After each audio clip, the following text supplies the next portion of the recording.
প্রমাণ দেন। আমি আপনার ঘরে যাবেন, গুগল করবেন, স্কলারদেরকে জিজ্ঞাসা করবেন আমি যে কথাগুলো বলছি।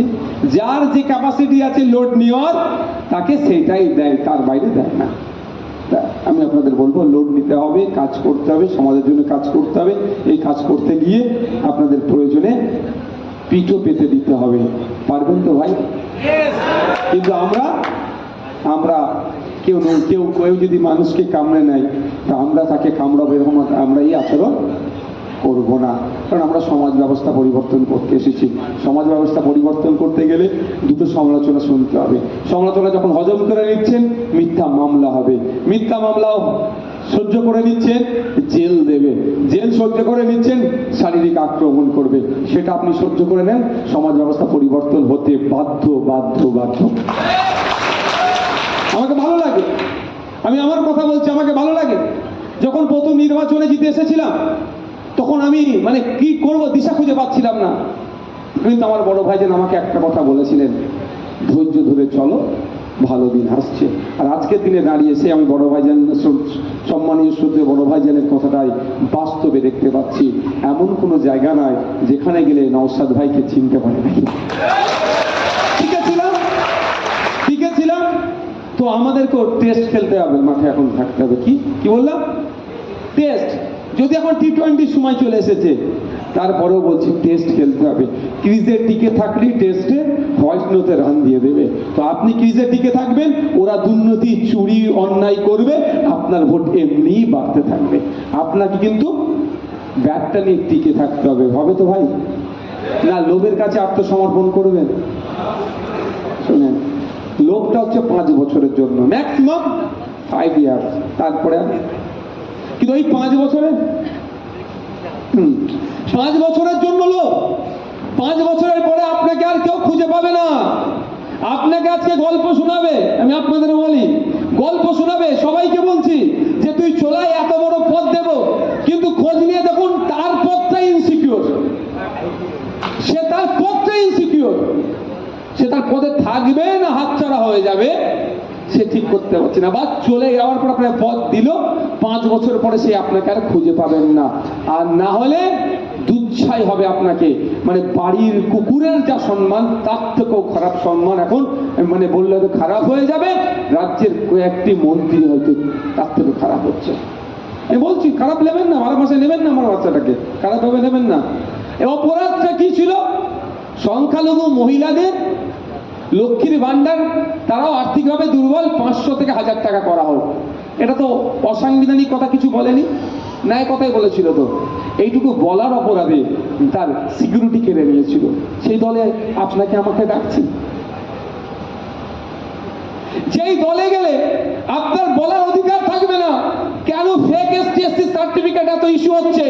প্রকৃত যারা দলিত আদিবাসী, তাদের সিটে নন দলিত আদিবাসীরা কেন চাকরি করে নিচ্ছে? এই বলার স্বাধীনতাটুকু থাকবে না। তাদের দলে যদি আপনি যুক্ত হয়ে যান, তাহলে ওয়াকফ সংশোধনী আইন প্রত্যাহার করার জন্য পশ্চিমবাংলায় আপনি আন্দোলন করতে পারবেন না। তাদের দলে যদি যুক্ত হয়ে যান, আপনার আমার বাড়ির মেয়ে তিলোত্তমাকে যেভাবে খুন করে প্রমাণ লোপাট করলো, এর বিরুদ্ধে আপনি কথা বলতে পারবেন না।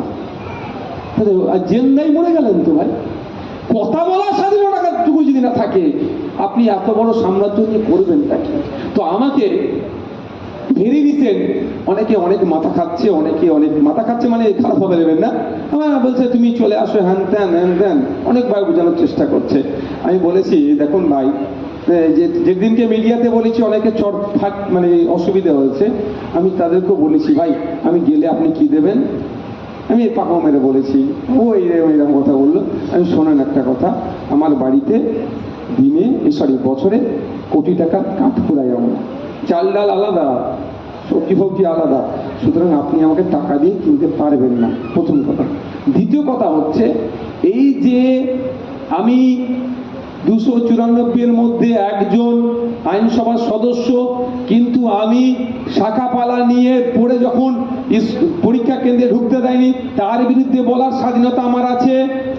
বোরখা পরে হিজাব পরে পরীক্ষা কেন্দ্রে ঢুকতে গিয়েছিল, ওই ঢুকতে দেয়নি, আটকেছে, তার বিরুদ্ধে বলছি আমি নির্দ্বিধায়, আমাকে কেউ আটকাচ্ছে না।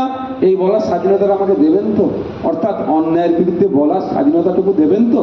তখন পাশে আর একটা তৃণমূলের বিধায়ক ছিল, সে বলে উঠলো, নওশাদ ভাই একদম আসবেন না, আপনি চালিয়ে যান। লবিতে, বিধানসভার লবির কথা বলছি আমি।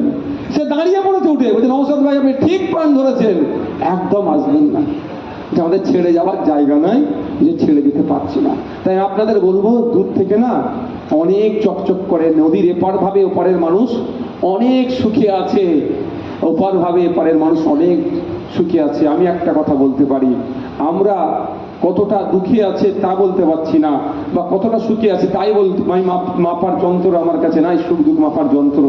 একটা কথা আমি জোর গলায় বলতে পারি, আইএসএফ রাস্তা দিয়ে বার হবে, আর শাসক তৃণমূল কংগ্রেস রাস্তা দিয়ে বার হবে। ওকে দেখলে যদি প্রকাশ্যে চোর বলার ক্ষমতা থাকে, প্রকাশ্যে চোর বলবে, অন্যথায় মনে মনে বলবে এটা চোরটা যাচ্ছে। আর আইএসএফ এর লোক গেলে, বাবু কেমন আছো, বৌদি কেমন আছো, দিদি কেমন আছো, অন্তত এই কথা একবার বলবে। এটাই পাওনা, এর থেকে পাওনা কি আছে ভাই? আপনি 1000 কোটি টাকার মালিক, লোক আপনাকে চোর বলছে, ওর থেকে আমার কুড়ে ঘর, আমাকে লোক স্বচ্ছ বলছে। আমি মনে করি আমার সেই বাবুই পাখির গল্পটা জানেন তো নাকি, আমার ওইটাই যথেষ্ট, আমাকে পিছন দিকে একটু টেনে সরিয়ে দেবে, এতে আমি নয়, আমি সামনে দাঁড়িয়ে লোককে সাথে নিয়ে অন্যায়ের বিরুদ্ধে লড়াই করব। আমরা আপনাদের যত সাথ পাবো, তত বেশি ক্ষমতা ধরতে পারবো, ধরে তত বেশি শাসকের অন্যায়ের বিরুদ্ধে কথা বলবো। আপনাদেরকে শপথ নিয়ে যেতে হবে আজকে এখান থেকে। 2026-এ অশোকনগর বিধানসভাকে আমরা ইন্ডিয়ান সেকুলার ফ্রন্টের পক্ষ থেকে মনোনীত প্রার্থীকে জিতিয়ে অশোকনগর বিধানসভায় জনগণের জনপ্রতিনিধিকে বিধানসভার মধ্যে পাঠাবো।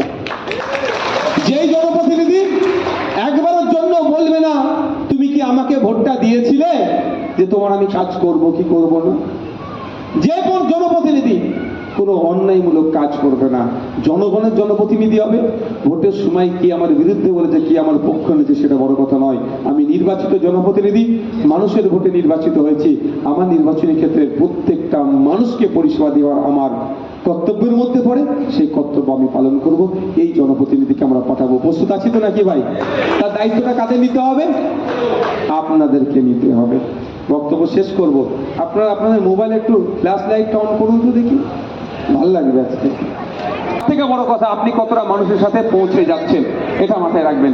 আমরা বিরোধী দল থেকে বিলং করি, জানি আমাদেরকে বিভিন্নভাবে আমাদের কাজে ডিস্টার্ব করবে, আটকাবে।